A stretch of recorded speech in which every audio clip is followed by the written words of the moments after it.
ಹಿತವಾದ ತಂಗಾಳಿ, ಪ್ರಕೃತಿಯಲ್ಲಿ ಏನೋ ಬದಲಾವಣೆ. ಏನಿರಬಹುದು?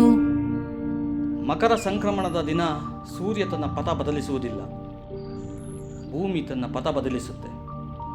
ವೈಜ್ಞಾನಿಕವಾಗಿ ಸತ್ಯ ಸಂಗತಿಯಾಗಿದ್ದರೂ ಭಾವನಾತ್ಮಕವಾಗಿ ಸೂರ್ಯನ ಪಥ ಬದಲಾವಣೆ ಎನ್ನುತ್ತೇವೆ. ಪ್ರತಿದಿನ ಬೆಳಗ್ಗೆ ಪೂರ್ವದಲ್ಲಿ ಸೂರ್ಯ ಹುಟ್ಟುವುದಿಲ್ಲ, ಆದರೆ ಪೂರ್ವದಲ್ಲಿ ಮುಳುಗುತ್ತೆ.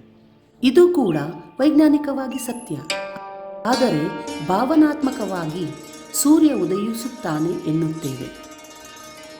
ಗಿಡ ಮರಗಳನ್ನು ಚಿಗುರಿನಿಂದ ಹೂಗಳಿಂದ ಸಿಂಗರಿಸಲು ಚೈತ್ರ ಬರುವ ಮುನ್ನ ಪ್ರಕೃತಿಯಲ್ಲಿ ಒಂದು ಮೌನ ಕ್ರಾಂತಿ ನಡೆಯುತ್ತದೆ.